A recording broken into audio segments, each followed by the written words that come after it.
estamos aqui na continuação, né, das quinas de Brasília, o nosso programa de café, poesia e prosa.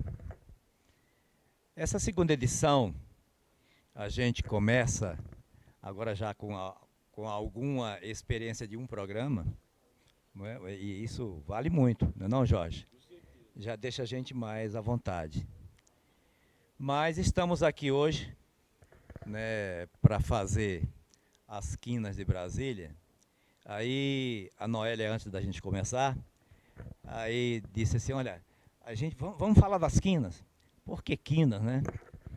Então nós estamos numa quina de Brasília, na quina da 405 Norte, né? Mais precisamente, né, no Maitreya Café do Cerrado, que nos acolhe, né, para fazermos esse programa. E hoje a gente tem um convidado, né, especialíssimo, não é? Que a gente vai ter o prazer de deslindar, provocar, né, e fazer com que ele fale, né, quase tudo, né? A gente nunca revela tudo, né? Que ele nos fale quase tudo, né, desse seu fazer, não é, poético, que a gente sabe riquíssimo, não é, que a gente sabe de uma qualidade, não é, de uma qualidade ímpar. Eu não gosto dessa palavra não, mas vai ímpar mesmo, que foi a que surgiu agora. Que é o nosso amigo Marcos Fabrício, que a Noélia e o Jorge, né, falaram assim, sabe, Jorge, você não tome cuidado. Você tem duas pessoas aqui que falam muito de você e falam muito bem, né, desse nosso companheiro, né, de muitas batalhas, batalhas diversas, de lutas diversas. E a gente recebe aqui com muito carinho, né, Jorge? E muito cuidado, né, Noélia? Esse nosso companheiro, né, Marcos Fabrício, que a gente vai começar, né, passando a palavra para ele, né, para que ele diga para a gente, né, da sua expectativa, né, quanto a este programa e da sua expectativa quanto à nossa pequena realidade.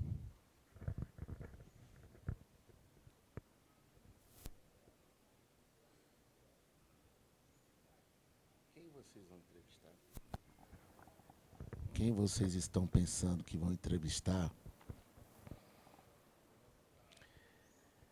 é um sujeito que tem um coração enorme. Eu reconheço isso de mim. Eu tenho essa virtude. Tenho um coração enorme. A minha cabeça é de fogo, porque eu sou um apaixonado pelas causas do conhecimento. O ser humano constrói tantas coisas fantásticas. O que eu vejo no campo da literatura, no campo das artes, me impressiona tanto a qualidade que também fico esquentado quando a gente se violenta ou comete violência. Porque somos tão grandes em criatividade, inventividade, que muito me chateia saber que a gente também usa essa energia para o que se comumente chamado de mal, né?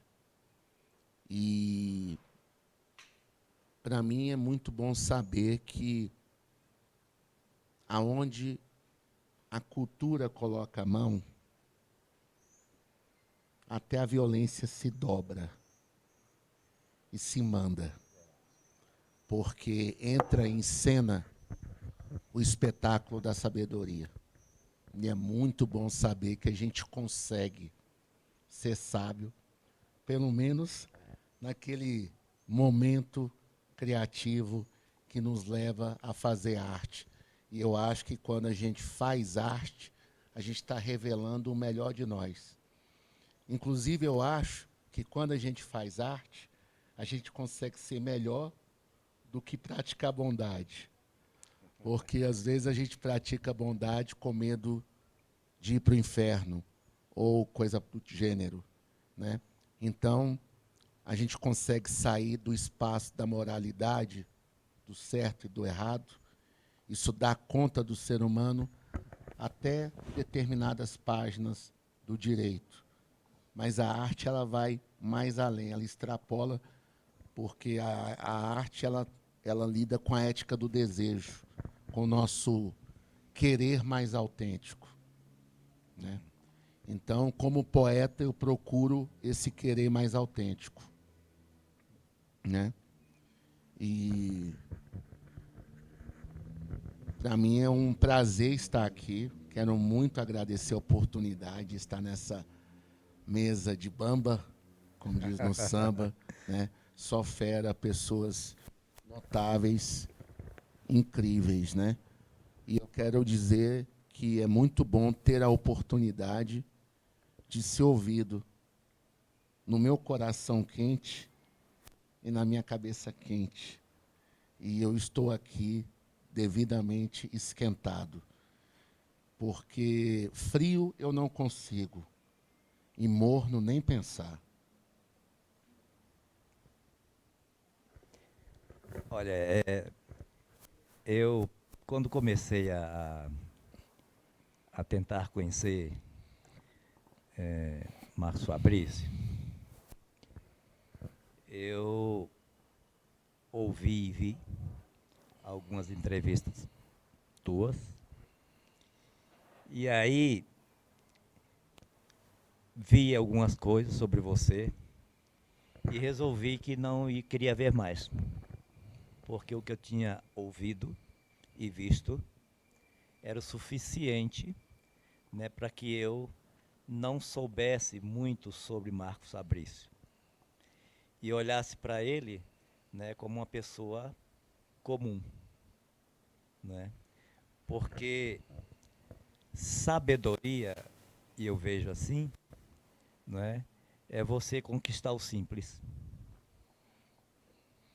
Né? Quando você conquista o simples, você está perto de ser sábio. Né? E o simples é terrivelmente difícil de se alcançar. E é por isso que eu vou apelar aqui para os meus para o meu companheiro Jorge Amâncio e para minha companheira Noélia, né, para que comecem a fazer suas provocações, né, ao Marcos Fabrício, porque eu quero entendê-lo como eu não o conheço melhor, e vocês o conhecem muito melhor do que eu, convivem, não é? E partilham, né, desse seu enorme coração, como ele disse muito bem, e se o coração é grande, cabe muita gente, eu tenho certeza disso. Eu gostaria então que Noélia começasse a provocar o Marcos. Buenas. Tudo bem, Jalma? Tudo bem? Companheiros de Jorge Amâncio, companheiros de programa. É um prazer enorme estar perto do meu amigo Marcos Fabrício, meu amigo das manhãs, das tardes, das noites e das madrugadas, porque a gente não tem hora para conversar.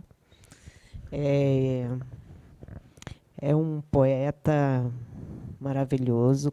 Ele não falou dos livros publicados, mas ele tem, tá? Tem vários. E eu queria fazer uma pergunta, eu quero fazer uma pergunta ao Marcos, que é o seguinte: Marcos, você é um intelectual, você tem doutorado, você é chamado para falar sobre muitas coisas, política, sobre o racismo, sobre consciência negra, sobre o seu irmão. muitos assuntos, variados assuntos, e você é brilhante em todos eles, em tudo que lhe chama, eu, pelo menos, o que eu acompanho, você é brilhante. Mas a sua poesia é uma poesia simples, como o Djalma falou. Você tem uma poesia simples. E você é um leitor, também um grande leitor, me ensina um bocado. E a sua poesia ela é simples porque ela é assim que ela apareceu, ou porque você faz questão de ser compreendido por todas as classes, por todas. É intencional essa simplicidade, ou começou intencional e depois ficou natural? Como é que se dá essa? Porque você poderia estar, você tem condições de fazer uma poesia rebuscadíssima pelo seu repertório. Então eu queria saber sobre isso. Como é que se dá essa sua poesia, né? Escrever é conviver com compreensões além da minha. Eu tenho muito comigo o compromisso comunicativo. A minha formação como jornalista, antes até do jornalismo, sempre tive dentro de mim uma admiração por esse processo de palavras que faz com que pessoas de diferentes estações possam comungar de uma mínima concordância, né? Então, eu tenho um pouco de preguiça do difícil, sabe? Por mais que eu lide com ele e perceba uma certa afirmação das pessoas em falar difícil e escrever bonito. São duas coisas que sempre me vieram com uma certa linha de divisão de classe. Vem sempre, eu suspeito, de uma certa dinâmica segregadora. Eu sempre acho que tem uma alta cultura e uma baixa cultura, que são duas concepções completamente equivocadas e que elas foram geradas por um elitismo para separar quem tem a palavra e quem não tem a palavra. Então, é a minha chance de ser democrático comigo mesmo é fazer com que o outro também participe da minha fala e, se possível for, dos bastidores da minha fala.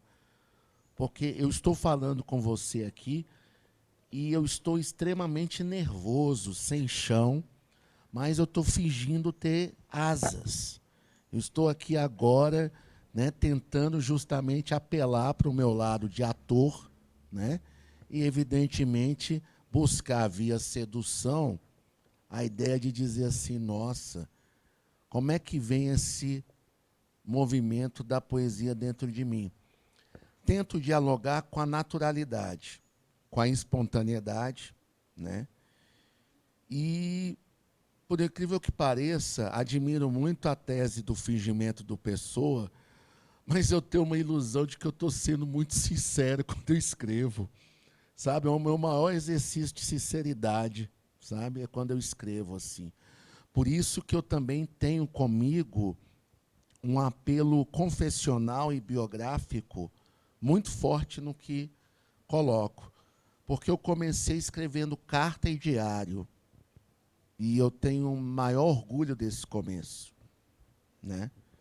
E me vi na carta e me vi no diário a possibilidade de desenvolver uma literatura da intimidade.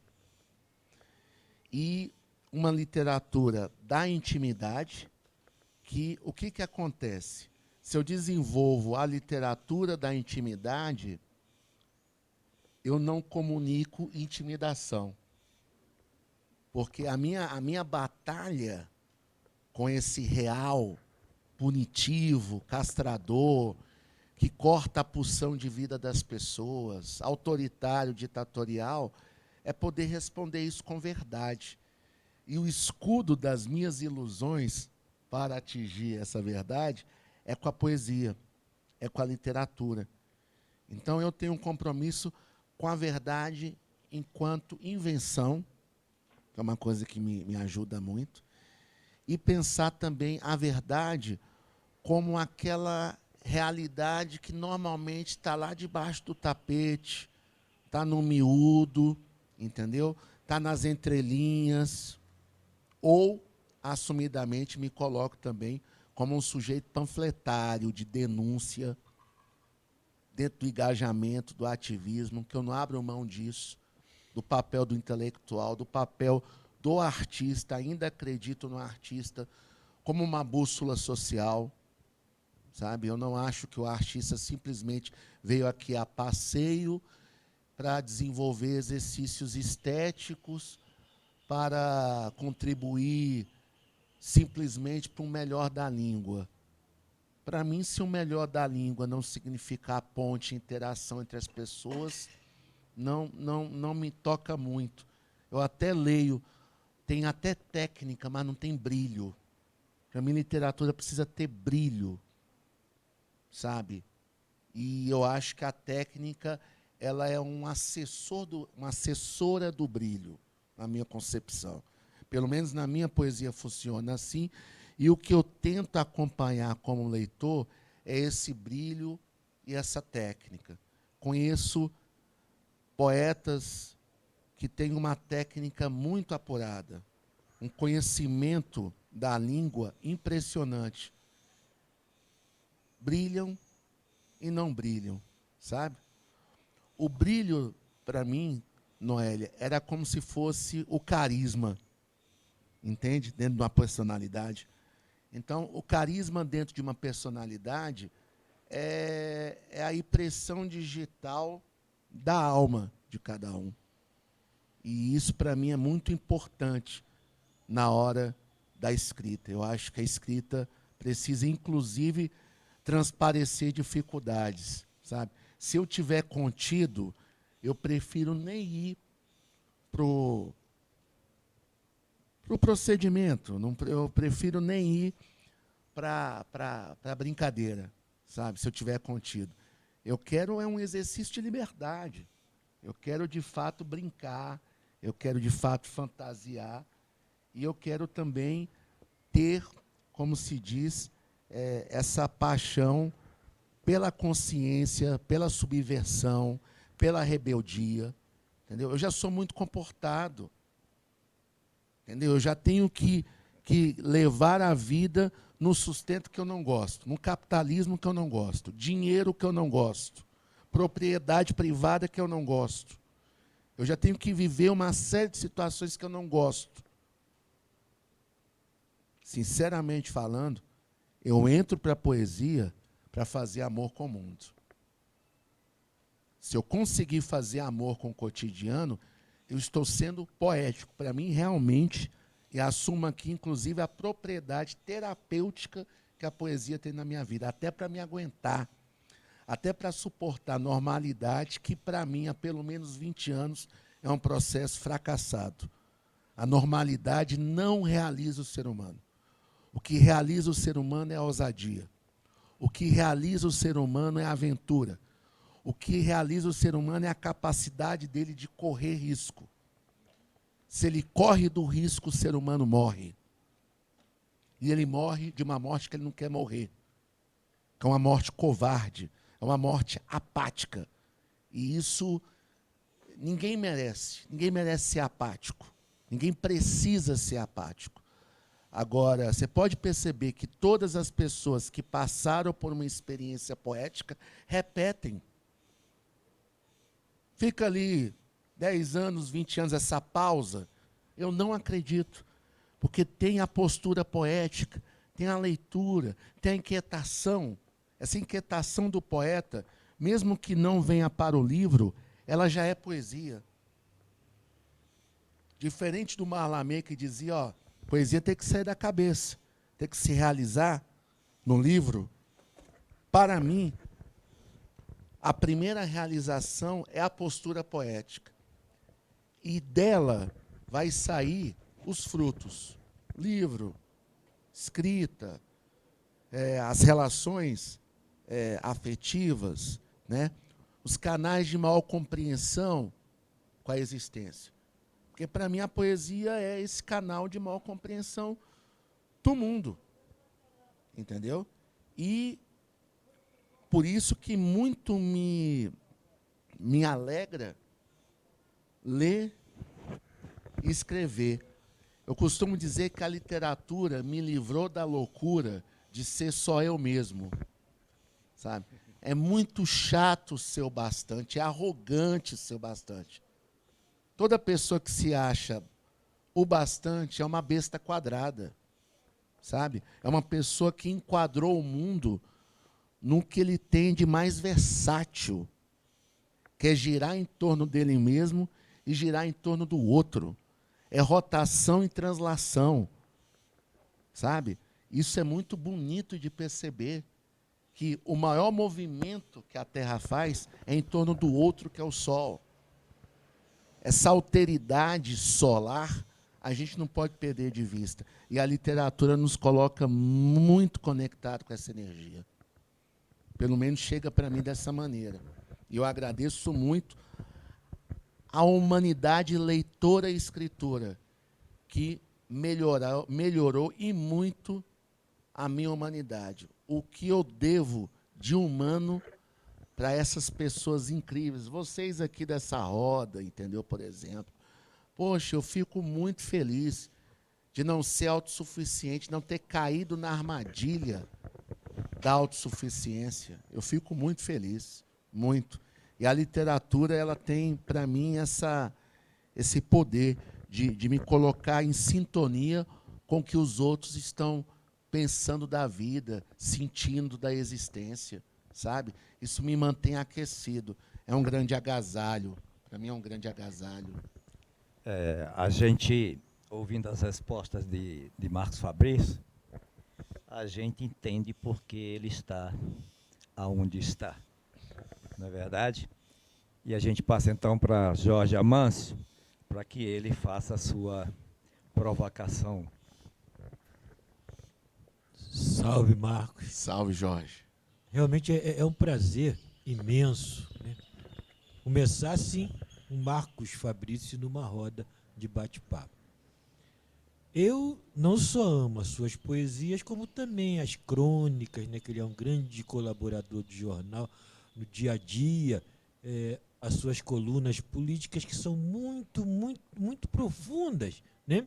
Que eu não vejo nela a facilidade, a simplicidade, que eu também não vejo. Eu vejo aqui uma falsa simplicidade nesses poemas, né? E ele vai muito fundo, é muito profundo os seus comentários como cronista do jornal. Como é que você convive? São duas linguagens bem diferentes, a poesia e a crônica, ainda mais a reportagem jornalística, né? E você consegue ser brilhante e profundo em todos, né? E com linguagem totalmente diferente. Você pega a poesia dele, eu vou aqui abrir. Guardar os sentimentos para si é não deixar pistas para que o outro te acompanhe. Poxa, parece simples, né? Mas não é tão simples. É uma coisa profunda que você pensa, vai mexer contigo aqui muito tempo. Então, como é que você convive com essas duas linguagens, né? A crônica, a linguagem jornalística, a escrita, e essas maravilhas de pílulas poéticas como essa que eu li aqui. Bem, linguagem, né? Primeiramente, assim, o poeta, ele é o repórter do invisível, né? Interessa para o jornalismo também o invisível, né? O invisível é justamente o que vai garantir ao fato a qualidade dele, o acréscimo da imaginação. O fato, enquanto ele for um serviçal da realidade, ele vai atrair muito pouca atenção. Quando você está diante de uma notícia, por incrível que pareça, a gente não quer saber a realidade. A gente quer saber quais as providências que a gente vai tomar com essa realidade. O que a gente vai fazer com ela, né? Então, não serve apenas chover no molhado, né? E isso, evidentemente, cria uma certa mediocridade, né? Quando a gente corta do processo a criatividade. Não à toa, por que o jornalismo está desinteressante, Jorge? Porque muita gente questiona, né, o jornalismo. O jornalismo está em crise porque está faltando investimento filosófico nas pessoas. As pessoas estão tendo investimento na comunicação mecanizada. E a comunicação filosófica está sendo deixada de lado. Filosofia está sendo percebido como perda de tempo. Não, muito pelo contrário, a filosofia faz você viver melhor o tempo. É ganho de tempo. E o que é a perda de tempo, então? É você perder de vista, é você escrever, eu falo como redator. O que é escrever como redator? É escrever seguindo ordem. É a diferença do redator para o escritor. O escritor, ele segue um chamado íntimo para dar conta de uma inquietação que o atazana. A palavra é essa mesmo, atazana. Porque se não atazanar, você escolhe outra coisa, vai dormir. É mais relaxante, é menos trabalhoso. Você conecta os seus sonhos, enfim, se desliga desse mundo aqui, que é chato para Dedéu em muitos aspectos. Mas o que eu falo na minha relação com as linguagens é porque quando eu estou ali para a crônica, para a escrita jornalística, eu estou ali para poder denunciar. Eu entrei para o jornalismo para denunciar. Eu faço jornalismo de trincheira. Jornalismo de poder não existe. Eu faço um jornalismo de contrapoder. Parece, é realmente redundância, Jorge, mas eu preciso dizer isso. Porque o jornalismo está tão encastelado no poder que a essência do jornalismo é ser contrapoder, é fiscalizar os abusos de poder, público e privado, é contribuir para o aperfeiçoamento moral e ético das pessoas. Jornalismo é um serviço de utilidade pública. O jornalismo não é espetáculo. Sensacionalismo não é jornalismo. Sensacionalismo é perversidade. Tem que dar um nome a isso. Essa capacidade de dar nome é o que nos leva a nos apurar como escritores. Sabe, escolher a melhor palavra para vestir decentemente a ideia. Isso é jornalismo. E a literatura vem como? A literatura vem te dando aquele sopro de como fazer isso de maneira diferente, de como fazer isso de maneira espirituosa, de como trazer ironia, o humor. A poesia nos faz melhores amigos da ambiguidade. Quando a gente encontra uma ambiguidade na poesia, a gente comemora. Quando a gente encontra a verdade na poesia, é aquele pênalti no meio do gol. Foi gol, mas não é paradinha. Não é um pênalti feito de maneira irreverente. Então pode sim a gente escrever uma literatura para a verdade. Mas a literatura de verdade, ela vai mais além. Ela avança na polissemia, ela avança na ambiguidade, ela avança no duplo sentido. Ela avança em palavras que a gente inventa e não se contenta com aquelas oferecidas pelo dicionário, que inicialmente foram palavras inventadas. Toda palavra começa inventada. Depois ela é consagrada. A gente perde de vista isso. Capacidade de a gente inventar palavras. Nós somos seres de linguagem, muito mais do que seres racionais, dotados de razão. construtores de ciência, nós estamos inventando linguagem o tempo inteiro. Uma coisa é eu pegar esse copo d'água aqui, né, convencionado a chamar copo d'água. Não é isso? E eu chego diante desse copo d'água, né, e falo que ele, né, esse copo d'água, é o agasalho da minha sede. Olha o salto que já deu. Olha o salto que já deu. Isso a gente não pode perder de vista na literatura. O jornalismo vai ficar naquela, o copo d'água, essa água veio de onde, ela é mineral ou não, entende? O jornalismo vai te levar aí, sabe? Quem trouxe esse copo d'água, e aí a gente é ensinado até a desconfiar. Será que essa água é pura mesmo? Certo? Ah, eu estou vendo, ela é do café tal, com os meus amigos aqui, estou sendo super bem acolhido. Ah, essa água não tem erro, ela é maravilhosa.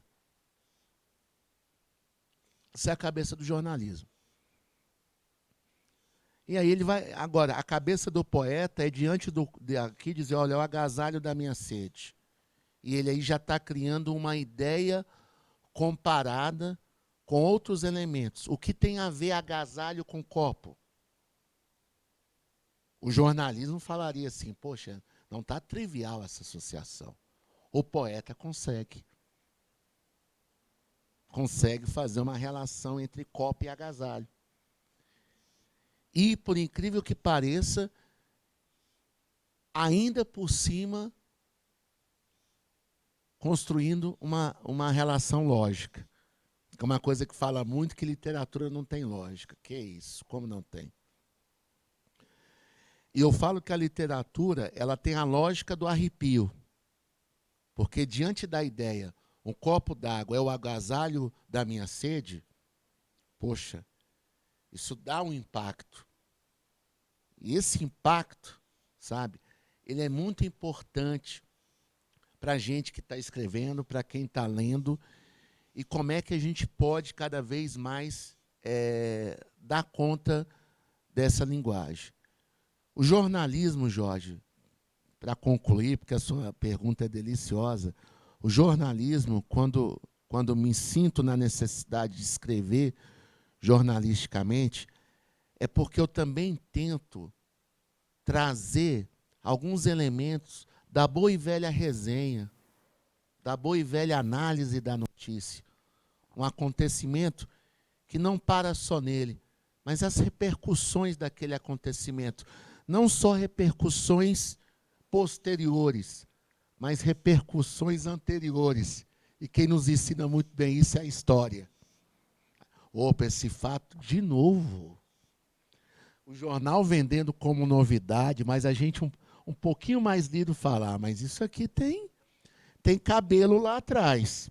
Está entendendo? Então, o jornalismo opinativo, que é o que me atrai mais, Jorge, que eu tento mais exercer, é por causa disso. É o que eu brinco, são as repercussões futuras e as repercussões passadas. E isso me atrai muito fazer, comentar. Né? Tive a experiência, por exemplo, de participar do Segunda Esquerda, o programa de rádio de poesia ancorado pelo nosso amigo José Soter, e ele me brincava muito comigo. Pô, Marcão, e aí?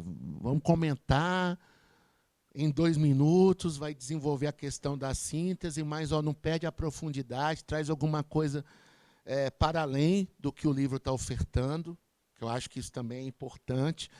A gente tem uma licença interpretativa sobre o que a gente lida, né? Não ficar só preso, porque senão a gente vai estar reproduzindo simplesmente o livro. Aí é melhor ter experiência direta com o livro. Né? O comentário é justamente você transcender o livro. E nesse sentido, tanto o jornalismo como a literatura são exercícios de transcendência. Sabe?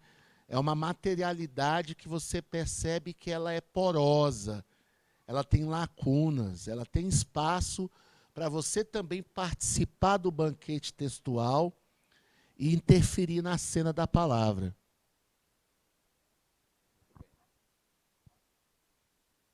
Estava desligado o microfone. Muito bem, a gente, ouvindo o Fabrício, a gente se convence de uma coisa, né? Ele é muito simples, por isso tem que ser ouvido com muita atenção.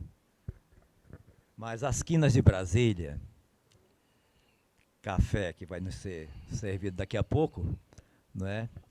É café, poesia e prosa. Novamente a nossa companheira Noélia, né, nos lembrou disso no programa anterior, né, e a gente vamos botar poesia, né, isso, nessa roda aqui. E a gente vai ser, claro, né, brindado, né, com a poesia simples, com aspas merecidas, de Marcos Fabrício. Por favor, Marcos.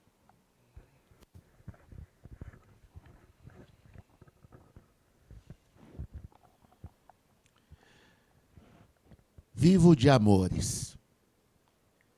Vivo de amores por pessoas que gostam de pôr um ponto de interrogação nas coisas.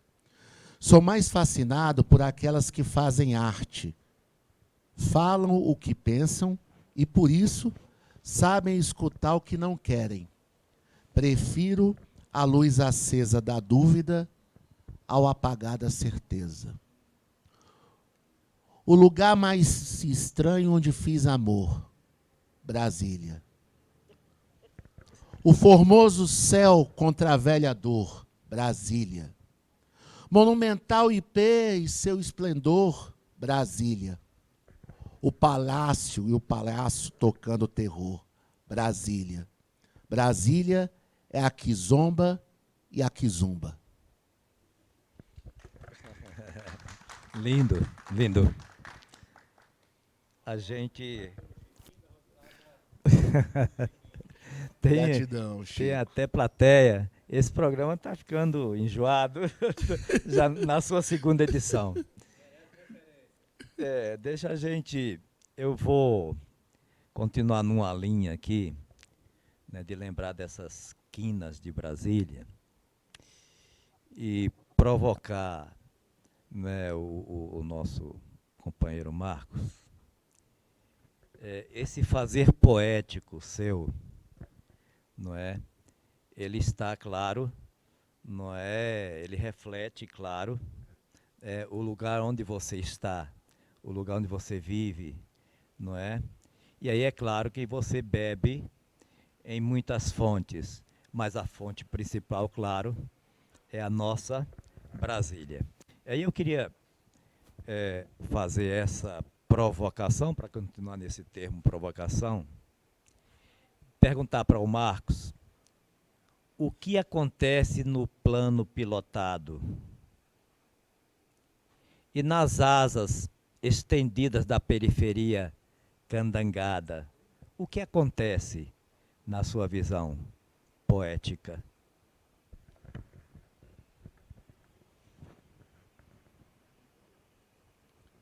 Acontece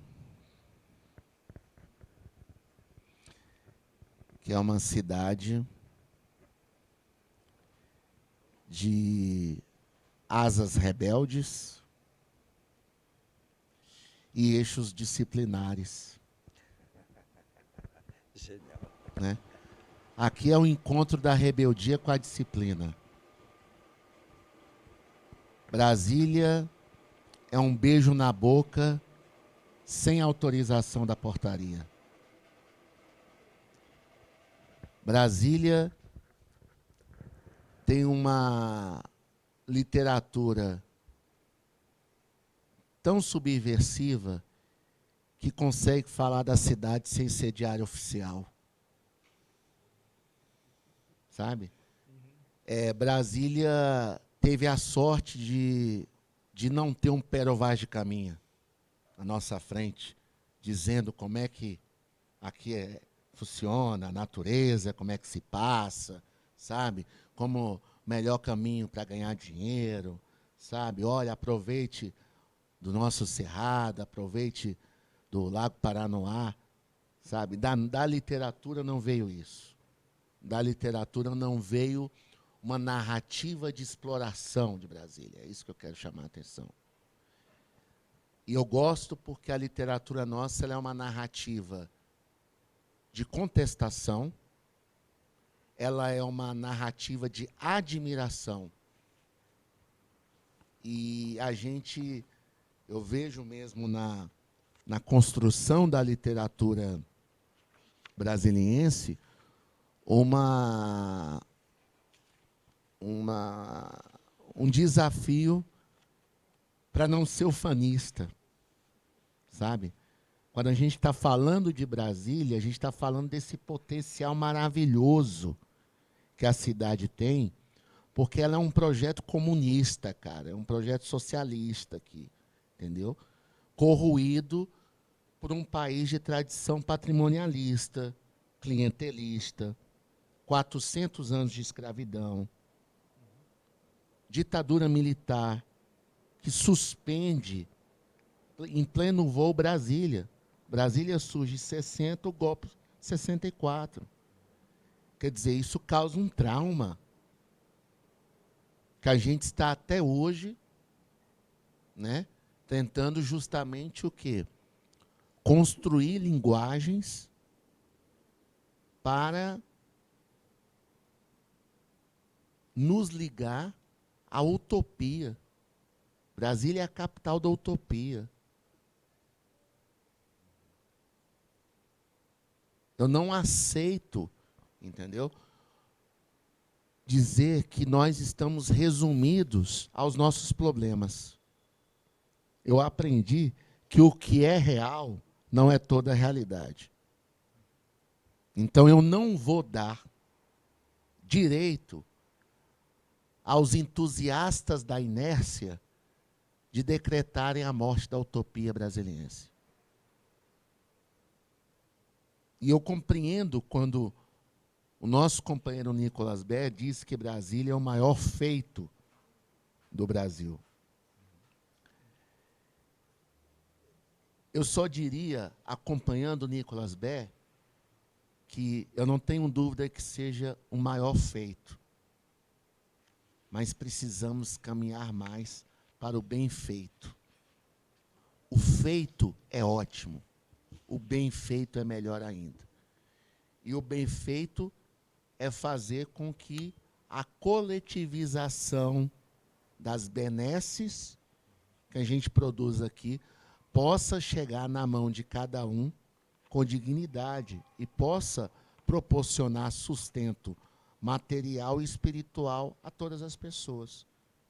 Então, isso, para mim, é muito importante, porque quando eu vejo que essa cidade nasceu do trabalho e do sonho,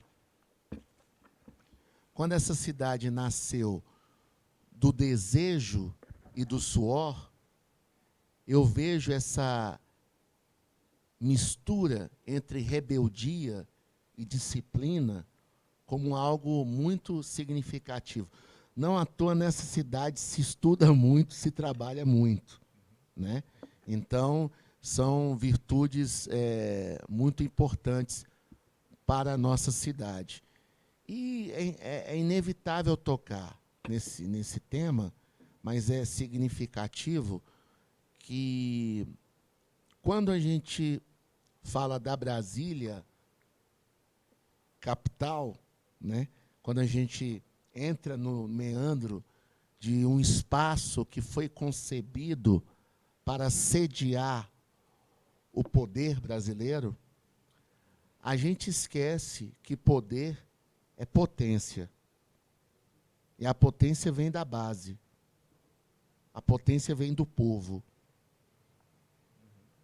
Eu não posso chegar diante da maravilha que Brasília é e dizer que ela é de autoria dos sanguessugas de sempre. Os sanguessugas não produzem nada, não criam nada, não inventam nada. Então, não são autores dessa utopia. A gente não pode dar essa autoria para eles. Eles já têm poderes demais abusando da gente. E ainda vão levar a autoria da criação? A autoria da criação, não. Quem criou foi arquiteto, urbanista, paisagista, poeta, professor. pessoas dos serviços comuns da cidade, os nossos serviços de base tão necessários para que a cidade saísse da maquete, como diz o Nicolas Bé, e ganhasse a realidade. Agora, falar de uma certa elite sanguessuga, sobre ela a gente precisa falar criticamente, inclusive com uma escolha mais consciente do nosso voto e do nosso dia a dia de acompanhamento com a política. Eu estava até conversando com a Noélia, que se nós pensarmos bem, no Brasil, quem faz política de verdade são os artistas. Os políticos que estão encarregados desta missão, que recebem essa missão, esse voto de confiança do povo. Olha a palavra voto. Um voto de confiança para que o outro me represente. Se a gente pensar nessa corrente, a democracia representativa ela tem seu charme. Agora, se você tem pessoas que não sabem ocupar bem esse papel, precisam ser tiradas de lá e responder por isso. Isso é um trabalho de consciência política que toca qualquer cidade do mundo. Isso não é exclusivo de Brasília, sabe? Isso não é exclusivo. Agora, tem algo que, mesmo com a inventividade de Brasília, a gente ainda reproduz, que são os processos discriminatórios e de concentração de renda. Isso a gente precisa melhorar, precisa avançar, até em nome da utopia geradora dessa cidade.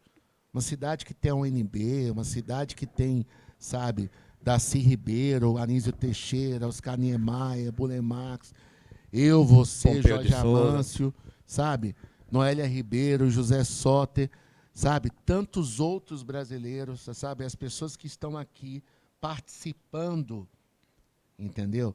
Dessa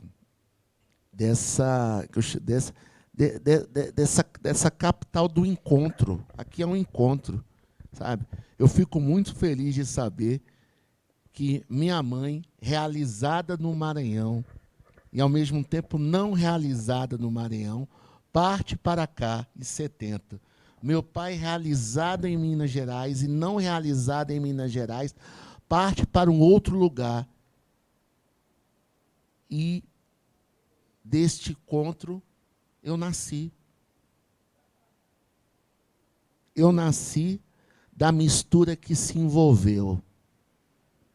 Não é da mistura que simplesmente coabita o mesmo espaço. Isso se chama miscigenação. O que eu estou falando é de diversidade. Uma estação maranhense, uma estação mineira, se encontram numa estação brasiliense e, a partir daí, começa a minha história. Isso é muito positivo.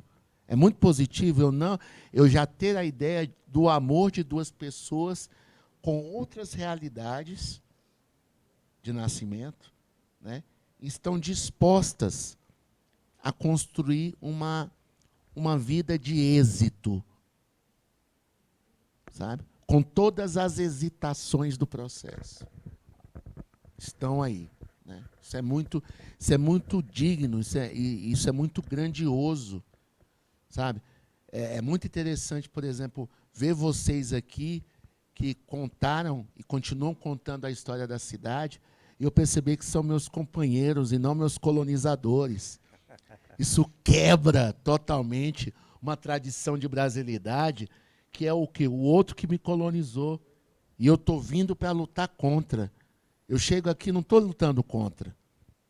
Sabe? Eu já estou com companheiros que estão justamente querendo uma outra linha de realização brasileira, que é a linha do companheirismo. E essa linha do companheirismo, para mim, é a que vai vencer a colonização. Já está vencendo. Já está vencendo. Ok.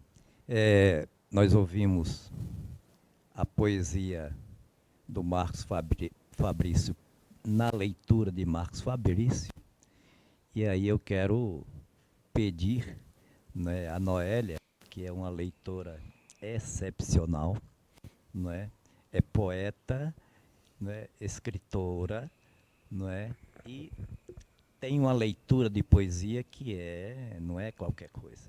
Noélia, por favor. Fale senão que eu vou errar, hein? Eu vou falar aqui 2 poemas do Marcos Fabrício e pedir permissão para falar um pequenininho meu. Esses poemas são do Toque, Toque, Toque. Cactolândia. De cacos em cacos, nosso amor se fez nascer em Cactolândia. Espinhos no atacado, rosa no varejo, e a gente se amando entre asas e eixos. Bonitinho demais. Agora um menorzinho. Avesso, travesso. Novo normal. Velha loucura. Nada mudou. E agora eu vou falar um pequenininho chamado Insight. Depois de padecer em desalinho, dei-me conta, afinal, de que a grama do vizinho é mais verde porque é artificial.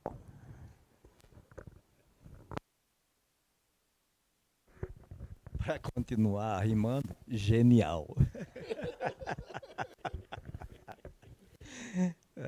Agora a gente quer ouvir. Aliás, eu quero chamar a atenção que nós estamos aqui diante de Jorge Amâncio, que inventou aqui nas asas, não é, uma maneira interessantíssima, não é, de fazer a gente ouvir música. Ele é um declamador. Declamador é pouco, né? Ele é um declamador de músicas. Esse cara é o cara. Então, Jorge, por favor, a gente quer ouvir Fabrício pela sua boca. A poesia do Fabrício sempre me fascina. Brasa. Maravilha é o teu traço, fui gerado nesse avião. Tuas asas me dão um abraço, teus eixos alimentam minha direção. Brasília é um grande pássaro, estendido nas linhas do chão.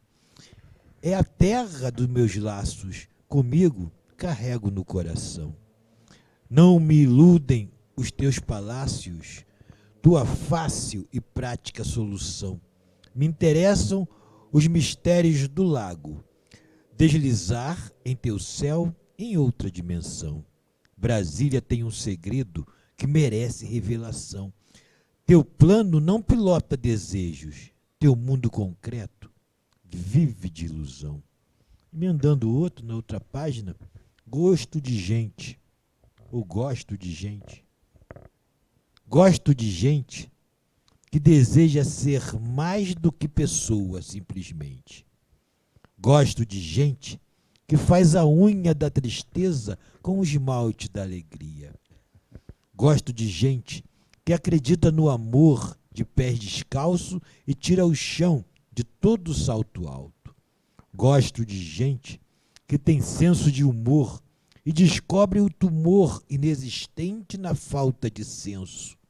Gosto de gente que quebra a cabeça para alegrar o coração do outro. Gosto de gente que se arrisca a ser carona em um mundo que só quer ser piloto. Gosto de gente que faz poesia como Marcos Fabrício. Eu vou te contar, tá vendo? A Muito bom. Que delícia. Eu quero me abster de falar uma poesia de Marcos Fabrício, porque tem uma coisa, quando eu estava tentando conhecer a tua simplicidade, né, que me deixou assim, pensando, né, porque todo poeta, né, tem um monte de segredos. Ele é uma concentração de segredos e que ele consegue botar poucos deles para fora. E tem uma coisa que que o Marcos Fabrício falou dele mesmo, não é? Ele se reivindica zengado. Eu quero saber que diabo é isso, não é? O que é ser zengado e esse ser zengado cabe em Marcos Fabrício? Cabe. Cabe. Primeiro o seguinte, né? Que existe uma... Existe a zanga necessária, meu amigo. A indignação é um sentimento digno. A indignação é a capacidade que o ser humano tem para dizer basta, chega ao que não presta. Essa zanga, ela é importantíssima, é diferente do nervosismo. Não podemos confundir. E aí eu trago muito, evidentemente, eu aprendi, inclusive com a geração mimeógrafa, e com várias e várias sessões de poesia piada, a poder também brincar com essa natureza zen, né? O que significa, de fato, né, ser zen? Né? O que nos chega desse Oriente, muito inventado pelo Ocidente, diga-se de passagem, né? Então a gente coloca esse zen dentro de um processo de calma ou de calmaria, né? E como quando me veio o zengado, foi justamente trazer uma necessidade dialética, né?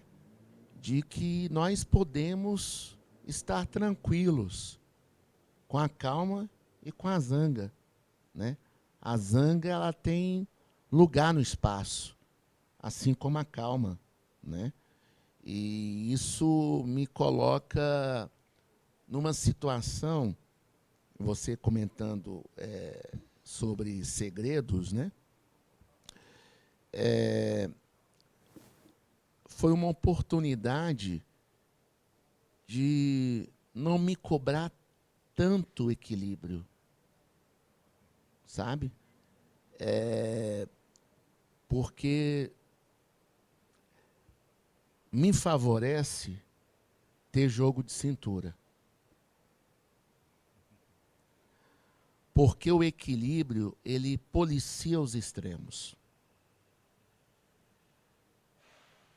E a gente precisa do para lá e do para cá. A gente precisa. Porque nós temos uma consciência turbulenta.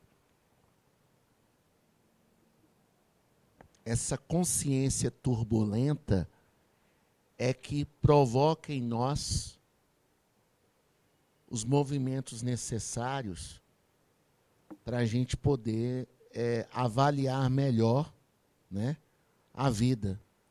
O caráter, ele só pode ser desenvolvido nas situações de dilema. No ponto pacífico, você já tem ali a solução, já vem a solução, né? Então, o que eu quero chamar a atenção é que o zengado, ele vem para poder tentar ilustrar a sabedoria que a gente pode alcançar nos momentos de crise.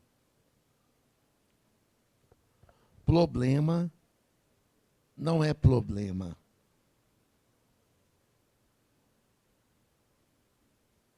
Problema é o pai da saída. Então, quando a gente pega o problema e faz dele uma instância insuperável, vem os aspectos depressivos e eufóricos, que eu, inclusive, enfrento psiquicamente. Mas a minha maneira de poder perceber a vida nessas aflições demasiadamente depressivas ou demasiadamente apreciativas é ter jogo de cintura. É a dança, entende? essa dança faz justamente o quê? Que a gente consiga traduzir a música. A música é a vida, a dança é a pessoa. Sabe? Então, o Zengado vem como essa forma, ou seja, eu não quero perder a minha capacidade de indignação, mas não quero, evidentemente, fritar no nervosismo para isso. E, do outro lado, eu quero ter a calma, mas longe de mim a pasmaceira. Eu não me suporto na pasmaceira. Então, foi aí mesmo para trazer, como a gente estava falando lá atrás, esse poeta inventor de palavra, né? Então eu falei assim, poxa, acho que o Zengado é um bom termo para a gente dissertar sobre o humano, por que não? Né? É uma contribuição para a gente se ler melhor, sabe? A gente não precisa pensar, gente, olha, né? Eu vejo muito. Cuidado com os extremos. Um dos melhores livros do século XX se chama A Era dos Extremos, que é do Eric Hobsbawm, quando ele vai estudar, né, como é que o capitalismo e o socialismo compuseram o mundo. Né? Então, quer dizer, quando a gente vai eleger o que prestar melhor atenção, nós vamos nos extremos, para poder perceber, né, como é a gradação. Né? O conceito, por exemplo, de harmonia é o quê? É combinação de contrastes, não é verdade? Então, é muito interessante ver isso, é sair daquela dicotomia, sair do dualismo e perceber no espectro da realidade. Eu acho que com o espectro a gente ganha mais, sabe? Eu lembro, como aquela lindo título da canção do Ari Barroso, né? Você pensar a aquarela do Brasil, né? Eu acho essa imagem de pensar, né, o todo como aquarela, como possibilidades de cores, eu acho isso fascinante, pensar dessa forma também. Perfeito. Obrigado por essa resposta que me intrigou esse Zengado. E aí eu queria fazer uma reflexão com o Jorge, com Noélia e com o Fabrício. Eu estou começando a gostar das quinas de Brasília.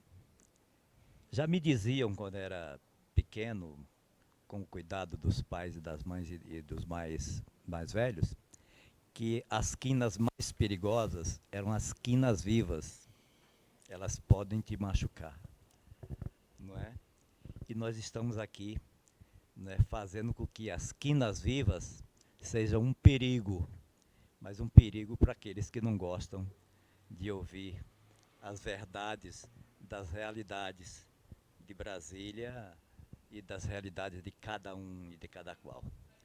Eu gostaria de agradecer, né, muito ao Marcos Fabrício por nos oportunizar ouvi-lo, não é? E ouvi-lo é uma oportunidade de você querer conhecer o simples. Eu volto a insistir nessa coisa da simplicidade, né, que é uma coisa dificílima de alcançar. Obrigado por você estar aqui com a gente. E eu gostaria de ouvir também Noélia e o Jorge, né, sobre aquilo que disse, né, e continua reverberando, né, nos nossos ouvidos, nas nossas consciências, né, o que nós ouvimos aqui do nosso companheiro, guerreiro, Marcos Fabrício. Por favor, Noélia. Eu só tenho a agradecer por esse momento, desfrutar da amizade e da fala de Marcos Fabrício. É uma delícia, né? Você sempre sai diferente, começa uma conversa com ele de um jeito, termina de outro, porque ele está sempre ensinando alguma coisa, né? E eu só tenho a agradecer pela participação em mais esta edição do As Quinas de Brasília. E Até a próxima. Muito obrigada, Marcos, por essa aula de dignidade.